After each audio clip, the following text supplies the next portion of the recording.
Well, my trip to Taronga Zoo yesterday was fantastic, but I hadn't had enough of animals, clearly.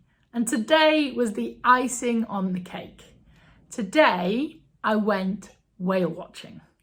It was a 4-hour cruise. We got a light lunch, enough to fill you up, but not so much that you were ill. I went on Oz whale watching cruises and it was fantastic. I had such a good time. You sort of turn up and you sign in and the lady says, have you had any travel sickness pills?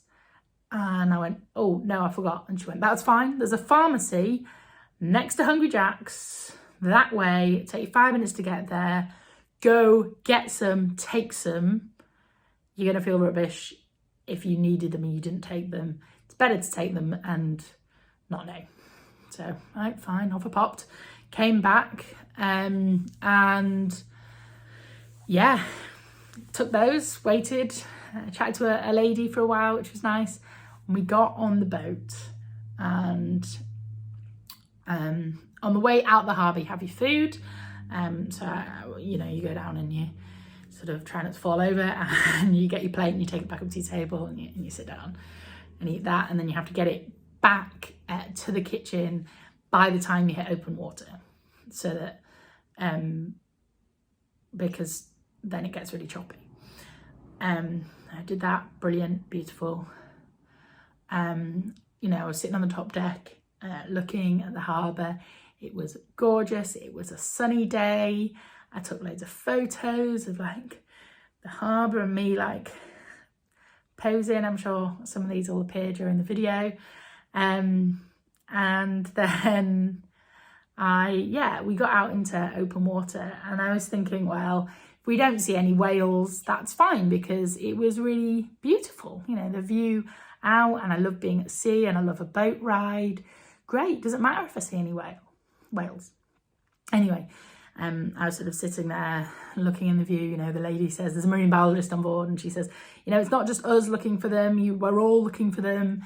Let's all look. So that was really cool. So I'm sort of gazing out and I'm sort of in my peripheral overhearing a lady say to the marine biologist, last time we didn't see any whales, and her saying, well, it's very unusual that people come twice and don't see them either time. And I was thinking, well, we might not see any and don't be too disappointed, and blah, blah, blah, blah. Anyway, she told us, we look out for the spurt. And what was really interesting is, like the blowhole thing when it goes, pfft, and that's not actually water. It's like condensed hot breath. It's a little bit of water, but mainly it's sort of like spit and a bit of mucus. Interesting. So anyways, we see that and it's really exciting. It's really exciting.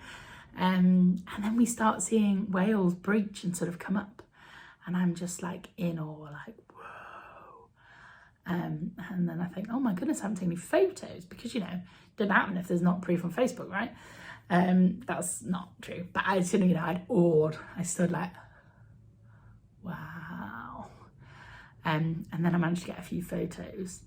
And so here they are. So here's them breaching. And what was really exciting was, can you see this too? That's a mother and baby. So usually they're heading up to Queensland. So I'm in Sydney, which is sort of southeast coast. And they're swimming up to Sydney, up to Queensland, to the hot water to give birth, to come back down to wherever it is in the Antarctic that they live. And so we do that and we see this baby and it's super exciting. And it's so exciting. I was like, this is cool. I didn't really get the gravity of it until the marine biologist started crying. She stopped explaining what was going on and she just teared up because it's something you don't see much. And she just ended up saying, this is so special, guys. We don't see this every day. Usually we always see whales, really. Like usually we see whales, but we very rarely see two.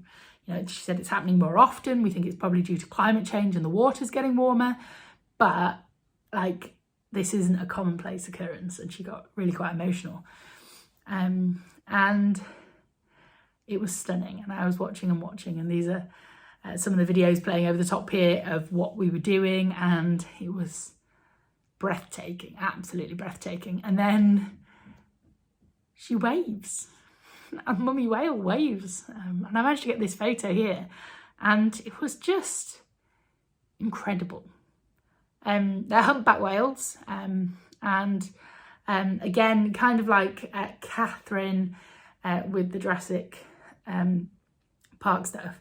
A friend of mine, Abby, who's a good friend that I've known since uni, was telling me, you know, she loves whales. It's always been this, I don't really know where it came from. I don't know why she loves whales.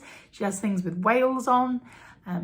Like her friends from school like to tell you about whales. So I immediately messaged her and said, I've seen these whales and it was amazing. And yeah, I was just breathtaking. I don't think you have any concept of quite how big a whale is, or quite how big these things are. And I know it's a big fish and not a whale, and I've said that before, and I went to the Natural History Museum in London, but just, you see something like that and you think, yeah, a person could sit in there. That's like, yeah. It just brings seeing things and situations that are talked about in God's word happen and in reality is just mind-boggling. And to me, seeing a whale that is a big, well, it's a mammal, but it is a big fish, really, isn't it? Was just one of those moments that, wow, just made me think of Jonah and the book of Jonah, and when he ran away from God and God brought him back, and it was just fantastic, and it was just beautiful. It was great. I had a whale of a time, but and on that very cheesy note, I'll see you later. Over and out.